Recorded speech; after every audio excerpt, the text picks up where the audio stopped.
আসসালামু আলাইকুম প্রিয় দর্শক, বাংলাদেশের আইন শৃঙ্খলা রক্ষার জন্য দায়িত্বপ্রাপ্ত যে বাহিনীগুলো আছে তার মধ্যে তিনটা, পুলিশ, র্যাব এবং আনসার, এই তিনটার পোশাক পরিবর্তন হচ্ছে। মানে পোশাকের রং পাল্টে যাচ্ছে, পোশাকের চেহারা পাল্টে যাচ্ছে।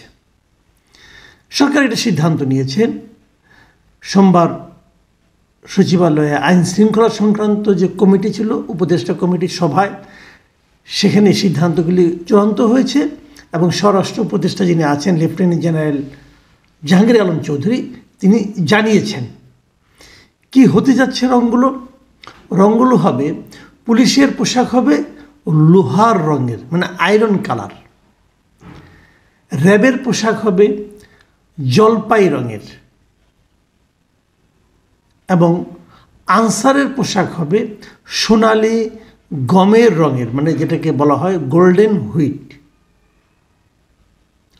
তো এই পোশাকগুলো হয়তো আপনাদের কাছে প্রথম একটু অচেনা মনে হবে, চোখে লাগবে হয়তো বা, যে এরকম পুলিশ তো দেখিনি, অথবা এরকম র্যাবও তো দেখিনি এর আগে।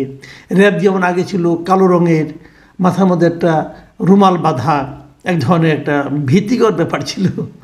তো এখন সেটা হয়ে যাচ্ছে জলপাই রঙের। তো ভালো, এগুলোও হচ্ছে। এখন এটা কেন হচ্ছে? এটা মানে এই মুহূর্তে এটা খুব একটা জরুরি কাজ ছিল। বলা হচ্ছে যে না, এই গণ অভ্যুত্থানের কারণে সেই সময় পুলিশের যে ব্যবহার ছিল, পুলিশকে সরকার যেভাবে ব্যবহার করেছে, পুলিশকে, র্যাবকে, আনসারকে, এবং তাদের সঙ্গে যে সমস্ত ঘটনা ঘটেছে আন্দোলনকারী ছাত্র জনতার সঙ্গে, পুলিশের যে সরাসরি যে মুখোমুখি যে অবস্থান ছিল, এই সমস্ত নানা কারণে এদের প্রতিও সাধারণ মানুষের এক ধরনের মানে সম্পর্ক তৈরি হয়েছে, নেতিবাচক সম্পর্ক তৈরি হয়েছে। আবার উল্টো দিকে ওদের মধ্যেও সাধারণ মানুষ সম্পর্কে আরেক ধরনের সম্পর্ক, এক ধরনের চিন্তা, এক ধরনের অনুভূতি জন্ম নিয়েছে। এটা কাটানোর জন্য এই কাজটা করতে হবে। যুক্তিটা কতটুকু গ্রহণযোগ্য, এটা নিয়ে লম্বা বিতর্ক চলতে পারে। মানে পোশাক পাল্টে গেলে কি মানুষের মন পাল্টে যায়?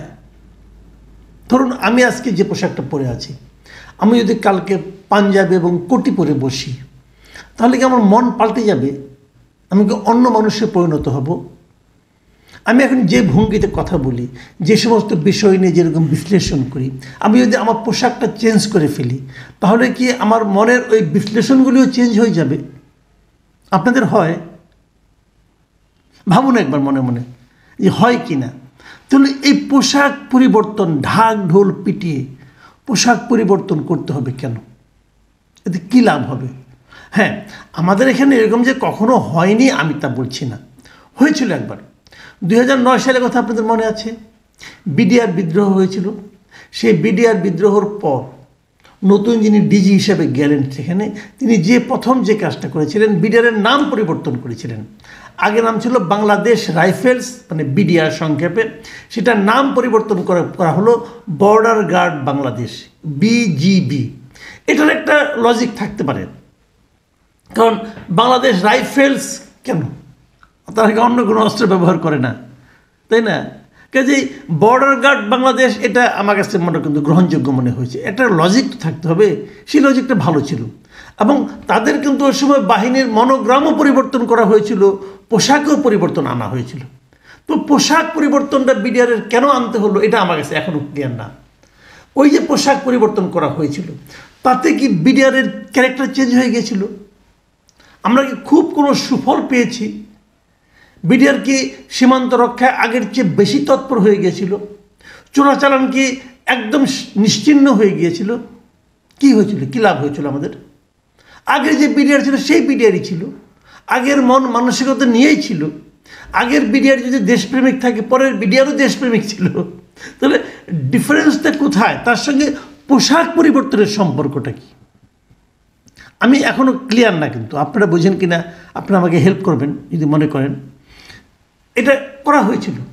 এখন আমার কথা হলো কি, যে আপনি হয়তো বলবেন যে এটা নিয়ে আমার এত আপত্তি কেন?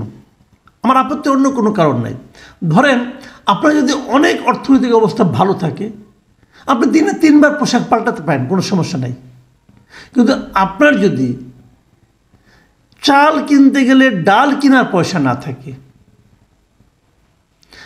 আপনার যদি একবেলা খেলে আরেক বেলার খাওয়ার জন্য চিন্তা করতে হয়, সেই সময় আপনি যদি কারণে অকারণে পোশাক চেঞ্জ করতে যান, এটাকে কেউই ভালোভাবে নেবে না।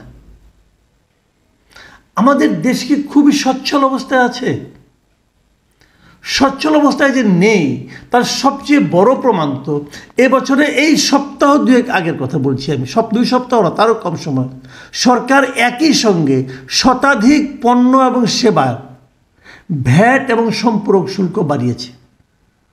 মানে সরকারের টাকা নাই, জনগণের পকেট কেটে, অথবা পকেট কেটে বলা ভুল হলো, আপনার পকেটের মধ্যে হাত ঢুকিয়ে দিয়ে সরকার টাকা ছিনিয়ে নিচ্ছে। এই যখন তার অর্থনৈতিক অবস্থা, তখন তারা পুলিশ, র্যাব এবং আনসারের পোশাক পরিবর্তন করা প্ল্যান করেছে। তো এই পোশাকটা কি ফ্রি আসবে? জাহাঙ্গীর আলম চৌধুরী সাহেব, উনি আর্মির বিশাল একটা কর্মকর্তা ছিলেন, অবসরপ্রাপ্ত, উনি বললেন যে সব পোশাক পরিবর্তিত হয়ে যাক, সঙ্গে সঙ্গে পরিবর্তন হয়ে যাবে। পোশাক কিনতে হবে। কে কিনবে? টাকা কে দেবে? টাকা সরকার দেবে। পুলিশকে পোশাক সরকার দেয়। সরকার কত পুলিশ? আমাদের এখানে পুলিশের সংখ্যা এখন কমপক্ষে 2 লাখ। 2 লাখ পুলিশকে নতুন পোশাক সরবরাহ করতে হবে। এক সেট করলে তো আর হবে না, কারণ ওটা ধুয়ে সে কী পরবে? তাহলে এই যে একাধিক সেট পোশাক আপনি দিবেন পুলিশকে, টাকা লাগবে না ভাই? আপনি বলবেন যে ধীরে ধীরে পরিবর্তন করব, তার মানেটা কি? তার মানে আপনারা যখন একসঙ্গে বসে প্যারেড করবেন, কিছু বলবেন পুরনো পোশাক, কিছু বলবেন নতুন পোশাক, এটা কি একটা শৃঙ্খলা বাহিনীর চেহারা হতে পারে? ভাই এটাকে কি বলে? এখানে লজিক কোথায়?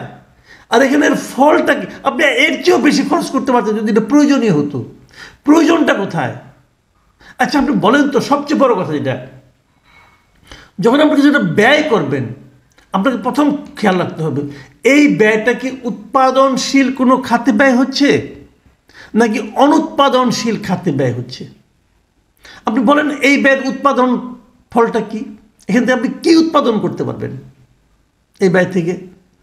আপনি অন্য সময় করতেন যখন আপনার অঢেল টাকা খরচ করার জায়গা নাই, পোশাক চেঞ্জ করেন ভাই, কোনো সমস্যা নাই। আপনি দেশ চালাতে পারছেন না, আপনার হাতে টাকা নাই, কিছু বললেই বলছেন যে আগের সরকার সব টাকা নিয়ে গেছে। আগের সরকার যদি সব টাকা নিয়ে যেয়ে থাকে, তাহলে আপনি যে কম টাকা দিয়ে দেশ চালাচ্ছেন সেখান থেকেও আবার কিছু টাকা নিয়ে এখানে ব্যয় করছেন কেন? এতে লাভটা কার হচ্ছে? আচ্ছা পোশাক কি পরিবর্তন করবেন বলেন তো শুনি। পুলিশের কাছে একটা মানুষ কি চায়? অনেকে রসিকতা করে বলছে যে পুলিশের পোশাক বানান, সমস্যা নাই, এই পোশাকের একটা আবদার, তারা বলছে একটা প্রস্তাব তারা দিয়েছে, সেটা কি জানেন? সেটা হলো পুলিশের পোশাকে যেন পকেট না থাকে। তারা বলছে পুলিশের যে শার্ট বানাবেন অথবা প্যান্ট বানাবেন, ওখানে কোনো পকেট থাকা চলবে না। ফান করে বলছে, কিন্তু এটা কৌতুক মনে হতে পারে, রসিকতা মনে হতে পারে, কিন্তু এটা নির্মম সত্য। মানুষের ভয় পুলিশ নিয়ে মানুষের মধ্যে এইটি হলো সাধারণ ধারণা যে পুলিশ মানুষের পকেট থেকে টাকা নিয়ে নিজের পকেটে ঢুকায়। চাঁদা 10 টাকা, 5 টাকা, 20 টাকা, 100 টাকা, 200 টাকা, 500 টাকা করে নিয়ে পকেটের মধ্যে জমায়। যে পুলিশের পকেট চায় না কেউ। আবার আরেক দল বলছে, আরেকদল রসিকতা করে আরেক দফা, হ্যাঁ পকেট থাকা চলবে, কিন্তু পকেট হতে হবে ট্রান্সপারেন্ট, যাতে টাকা ঢুকালে আমি দেখতে পাই। এগুলো মূল কথা। আবার অনেকে বলছে পোশাক পরিবর্তন দরকার নাই রে ভাই, আগে তাদের চরিত্রটা পরিবর্তন করেন। পুলিশের চরিত্র পরিবর্তন করার জন্য আপনারা কি করেছেন সেটা বলেন? কিছুই তো করেননি। কিছু কি করেছেন? কিচ্ছু করেননি। পুলিশের উপরে কী করছেন? গত 6 মাস 7 মাস হলো আপনারা পুলিশের চরিত্র পরিবর্তন বলেন, পুলিশকে মোটিভেশন করা বলেন, আপনারা কোন কাজটাই পর্যন্ত করতে পেরেছেন বলেন? বরঞ্চ আপনারা পুলিশের মধ্যে এক ধরনের আতঙ্ক ছড়িয়ে দিয়েছেন। পুলিশের মধ্যে একটা অনিয়ম এখন পুলিশের মধ্যে নিয়মে পরিণত হয়েছে।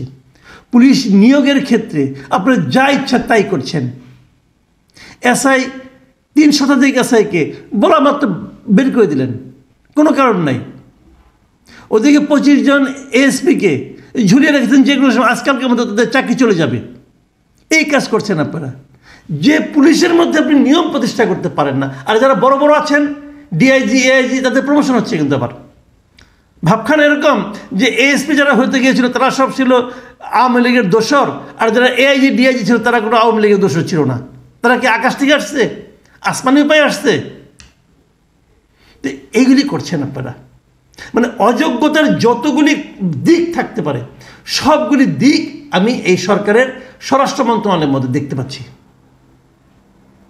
মানুষ পুলিশের কাছে কী চায়? বেসিক্যালি মানুষ চায় পুলিশ দলীয় হবে না, পুলিশ যেন পেশাদার হয়, পুলিশ যেন সামাজিক হয়, মানে কমিউনিটি ট্রাস্ট যেন পুলিশকে কেন্দ্র করে গড়ে ওঠে। মানুষ যেন কোনো বিপদে পড়লে থানায় যেতে ভয় না পায়। কারণ মানুষ অনেকে মনে করে বিপদ একটা আছি, থানায় গেলে বিপদ আরও 10টা বাড়বে। পুলিশ যেন বাড়াবাড়ি না করে, এগুলো চায়। তো এগুলো আপনি কীভাবে করবেন? আপনারা তো কোনো নিয়ম নীতি প্রতিষ্ঠা করতে পারছেন না। আর আছেন এখন পুলিশের পোশাক পরিবর্তন করার জন্য। কারণ বুঝতে আমাদের খুব একটা কষ্ট হয় না, কারণ এটার মধ্যে টাকা আছে। এই পুলিশ পোশাক পরিবর্তন করতে হলে এটা একটা ঠিকাদার আসবে, একজনকে কন্ট্রাক্ট দেওয়া হবে।